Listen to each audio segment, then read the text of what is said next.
Notre rendez-vous mensuel autour de l'actualité de l'immobilier. On est très heureux de pouvoir faire ce point d'actualité pour vous, chers téléspectateurs, l'actualité immobilière un petit peu partout dans le Var. Et aujourd'hui, on va faire un petit focus sur une commune, la commune de Lalonde-les-Morts. Et qui de mieux pour nous en parler que celui qu'on ne présente plus, notre professionnel de l'immobilier, en la personne de Pierre Grech. Bienvenue Pierre. Merci, bonjour Mehdi.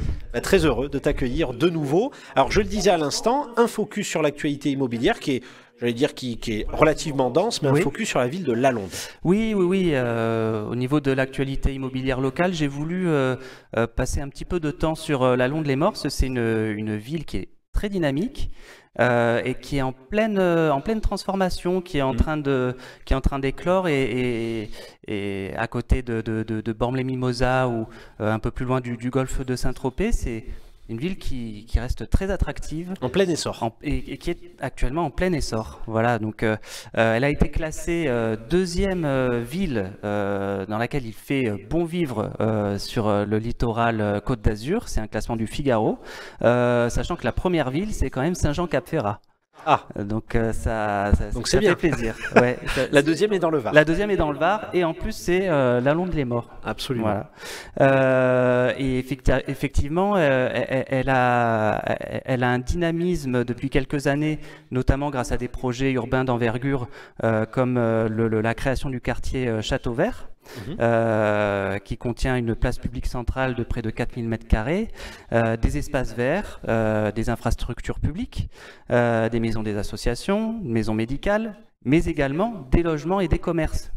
Oui, donc de la création d'emplois, on a le littoral aussi. Exactement. Littoral intéressant. C'est un littoral qui est très demandé et où justement, si vous voulez, il y a Lalonde village en termes de marché immobilier qui va surtout intéresser les personnes qui vivent à l'année, qui est un village très vivant et très solidaire.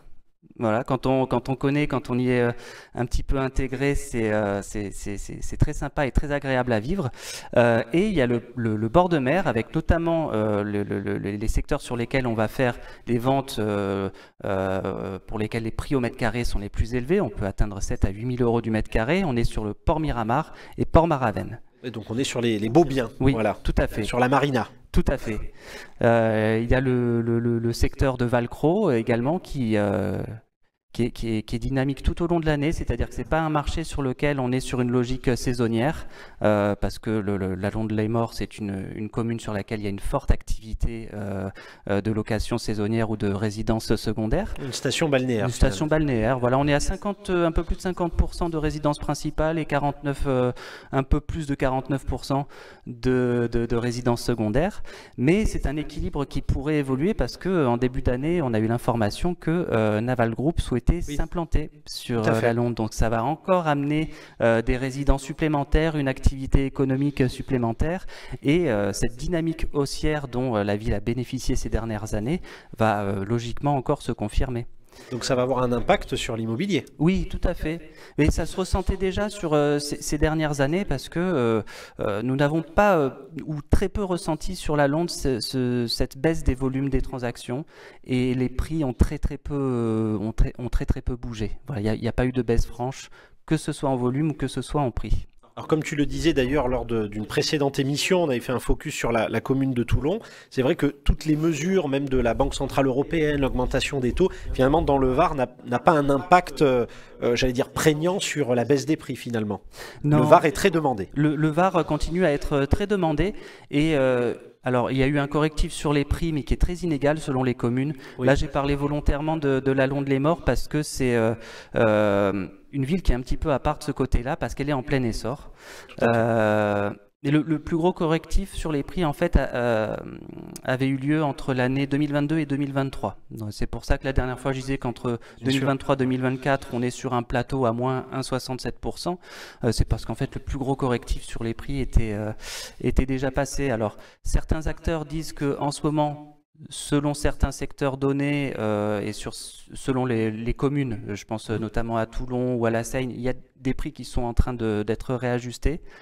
Mais à mon avis, c'est un processus lent. C'est un processus lent et comment dire, un processus dans lequel on navigue à vue parce que il va y avoir une baisse prochaine des taux. Donc c'est un équilibrage entre cette baisse des taux et le coût d'acquisition immobilière et cette baisse des prix qui va faire que le marché va repartir. Et ça me fait, j'allais dire, si j'ose dire, toute une transition sur peut-être un petit point sur l'actualité, j'allais dire un peu législative, réglementaire de l'immobilier, parce que là aussi c'est en plein essor, j'ai envie de dire. Et tout à fait. Voilà, nous avons une ministre du logement. De plein exercice. De plein exercice, ce qui est notable, ça faisait très longtemps que nous n'avions plus de ministre du logement, et sa feuille de route a pour objectif de relancer le marché immobilier. Alors le marché de l'immobilier neuf, le marché de la construction immobilière et en espérant une reprise à la hausse des mises en chantier, mais également, en corollaire de ça, les transactions dans l'ancien. Alors il y a plusieurs réformes, sur plusieurs axes importants qui sont à l'étude et qui devraient voir le jour début d'année 2025.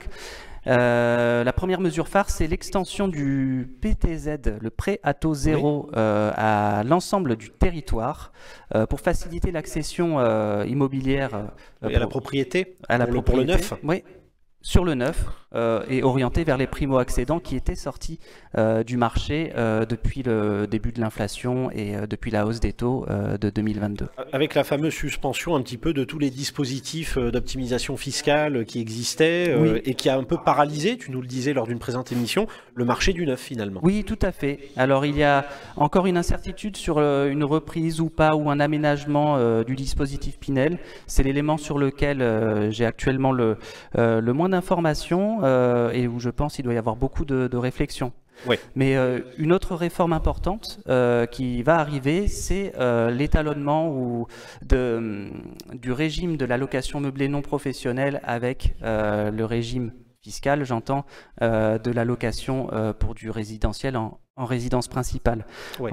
J'entends par là, pour parler clairement, de ce qui favorise le Airbnb, notamment dans les grandes agglomérations, et qui retire des logements disponibles pour la location et des personnes qui ont besoin de se loger tout au long de l'année. Donc ça va être la suppression de 2 avantages fiscaux.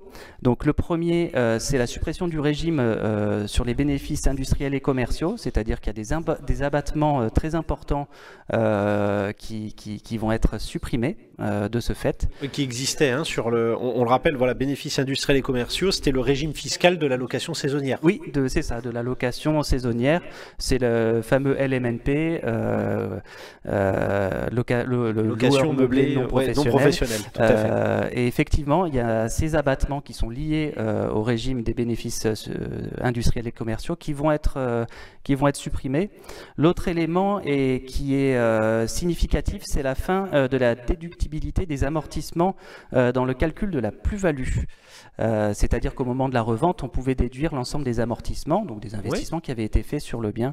Voilà, de ce point de vue-là, ce sera supprimé et on sera sur le même régime que sur la plus-value en résidence principale.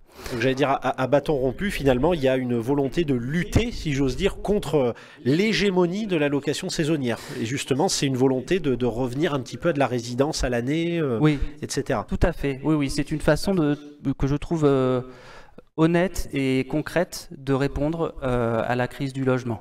Oui. Alors, ça fait une partie du chemin. Vous savez que je suis un fervent défenseur des propriétaires bailleurs et notamment des propriétaires bailleurs qui font de la location pour de la résidence à l'année. Bien sûr. Donc effectivement, depuis 2017, voilà, il y a eu une augmentation de la CSG les concernant. Ils ne bénéficient pas spécialement d'aide. Ils sont lourdement taxés. Bon, pour moi, il y a quelque chose à revoir de fond en comble sur le régime des propriétaires bailleurs, voilà, qui est très désavantagé par rapport aux investisseurs en capitaux. Oui, tout à fait. Voilà. C'est-à-dire le saisonnier a été de fait avantagé par les difficultés, on peut dire, rencontrées par les bailleurs à l'année. Et en plus, s'ajoute à ça la difficulté, comme tu le disais, sur la partie transaction qui avait paralysé, tu nous le soulignais, le marché locatif aussi. Tout à fait. À l'année. Oui, tout à fait. Et effectivement, beaucoup de propriétaires bailleurs s'étaient tournés vers la location saisonnière, vers le Airbnb pour pouvoir bénéficier de ces avantages. Et ça faisait autant de logements qui n'étaient plus disponibles pour des personnes qui avaient besoin de se loger, justement. Et je voudrais pour conclure, Pierre, parler d'une actualité là, qui défraie la chronique en ce moment, c'est l'augmentation des frais, enfin comme on dit, des droits de mutation. Oui, tout à fait. Sur la partie notaire, la partie achat. Voilà, c'est ce qu'on appelle de façon assez incongrue ou qui peut être source d'erreur les fameux frais de notaire, parce qu'en fait ce ne sont pas des frais qui vont dans la poche du notaire du tout. Tout à fait. Voilà. Pas totalement. Pas totalement, voilà, mais c'est vraiment une portion congrue qui revient au notaire, qui sont les émoluments du notaire. Hein. Il faut quand même qu'ils soient, et c'est normal, rémunérés pour le travail qu'ils font. Ce sont les droits de mutation à titre onéreux, si on veut appeler les choses par leur nom. Le titre exact, voilà. Tout à fait. Et effectivement, il y a une augmentation de 0,5 points qui est prévue dans le projet de loi de finances qui est actuellement à l'étude sur ces fameux droits de mutation. Alors même si en valeur relative, sur une vente, en faisant un calcul sur une vente d'à peu près 200 000 euros, ça fait une augmentation du coût de 1 000 euros. C'est assez digeste. Cela rapporterait à peu près 1 milliard d'euros de recettes fiscales à l'État. Bon, je ne trouve pas que ce soit énorme non plus, enfin par rapport au gap qu'il y a tout à fait, de prime abord, absolument. Oui. Ce qui me pose difficulté intellectuellement, c'est qu'on va envoyer un signal sur un marché de la transaction qui est grippé. Oui. Peu importe les ordres de grandeur, les gens retiendront ou ne retiendront pas. Ce qu'ils vont retenir, c'est que le coût de l'acquisition immobilière avait déjà augmenté avec la hausse des taux et qu'elle va encore augmenter. Donc on envoie peut-être un signal malheureux pour nos futurs acquéreurs. J'allais dire, ça va être ma question, est-ce que finalement ça risque pas de freiner encore davantage le marché de la transaction? Alors j'espère qu'à moyen terme non, mais disons que les professionnels attendaient une reprise assez dynamique dès le début d'année. Dès que la deuxième baisse des taux sera effective, il risque d'y avoir peut-être un peu d'inertie, le temps que un temps de latence. Un temps de latence, le temps que chacun sache à peu près la façon dont ça va impacter son projet d'acquisition. Mais bon, ce qui me pose problème, c'est surtout le mode de raisonnement, voilà, qui est de dire plutôt que d'augmenter le volume de la base taxable, dit clairement faciliter le volume de transactions, faciliter les échanges. L'activité. Non, on augmente la taxe. Et ça peut casser un peu l'activité. Voilà. C'est le danger. C'est le risque. En tout cas, l'ensemble de la profession est, j'allais dire, vent debout en toute courtoisie, parce qu'on sait très bien que le gouvernement... Sur le qui-vive, on va dire. Sur le qui-vive, ce gouvernement fait ce qu'il peut et a récupéré au niveau des finances publiques un dossier assez catastrophique, donc on est tous lucides. Mais il y a une crise. Et l'ensemble des acteurs de la profession est en discussion pour essayer de limiter les effets ou de voir les choses un petit peu différemment. On comprend tout à fait le besoin de remonter des recettes fiscales sur l'immobilier, c'est pas le sujet. Mais le bon sens voudrait qu'on augmente le niveau de recettes fiscales, mais par l'augmentation des volumes d'activité et d'une économie immobilière saine.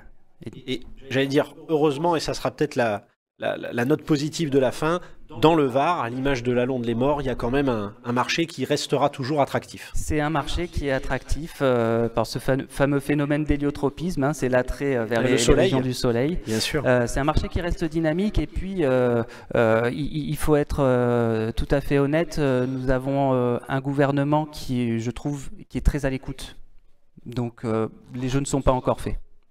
Eh ben écoutez, tout est dit, c'est l'occasion pour nos téléspectateurs de leur partager un petit peu l'actualité immobilière et on retiendra que malgré tout, malgré les péripéties, le marché du Var restera attractif. Oui. Est-ce qu'on peut dire ça? On peut dire ça. Eh ben merci beaucoup Pierre en tout cas d'avoir été avec nous. Merci Mehdi. Merci infiniment, merci à vous chers téléspectateurs pour votre fidélité et à très vite sur Info 83.